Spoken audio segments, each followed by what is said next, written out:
Hello, folks. Welcome back to another exciting episode of Master English with Ulama'u. I'm your host, Ulama'u. And I am Mariam. Today we are diving into one of the most important part of real life conversation, how to express agreement and disagreement in English, naturally, politely, and effectively. Why did this matter?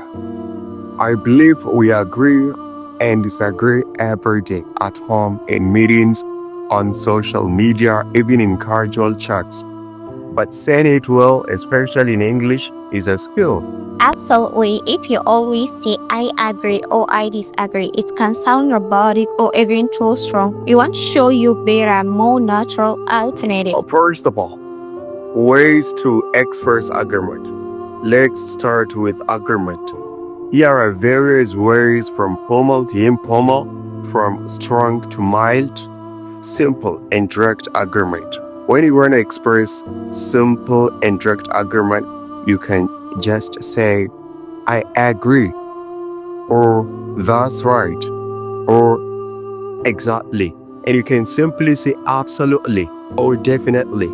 And if you want to be polite or softer, you can say, I think you are right, or that makes sense, or I'd go along with that, or I believe so. And sometimes we just want to express strong argument. To do so, we can use any of these expressions. I couldn't agree more. You're absolutely right. Or that's exactly how I feel. Or spot on. And in informal situations, you can simply say, yeah, totally. Or for sure.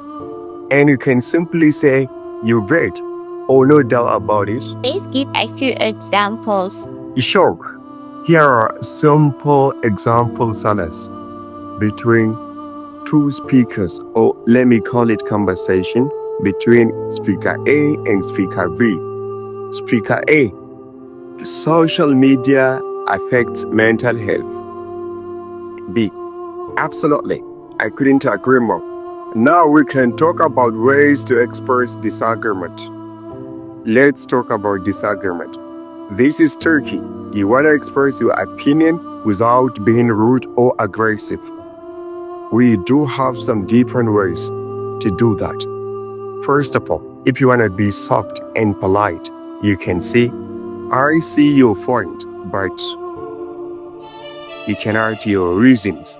Or you can simply say, that's interesting, but I am not sure I agree. And you can say, I respect your opinion, and you can argue your views. Or I am afraid I don't quite agree. And there are some expressions that I call neutral.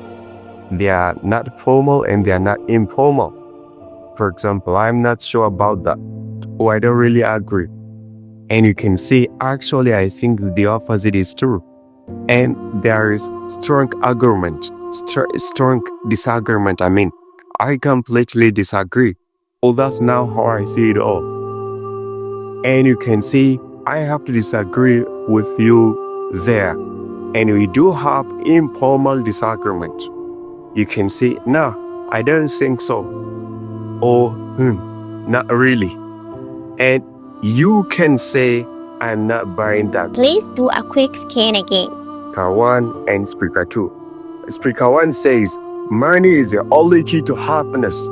Speaker 2 replied, I see your point, but I don't quite agree. Yet, it's not about lying, it's about being respectful and keeping conversation open and constructive. In English-speaking cultures, being too direct when disagreeing can come across as rude. That's why you will hear phrases like, I am afraid I disagree, or that's an interesting idea, even when someone is clearly rejecting a point. Exactly. Express yourself clearly and respectfully. Until next time, keep learning and keep growing in your English journey. So next time you are in a debate or discussion, don't just say, I agree, or no, you are wrong. Use the tools we have shared today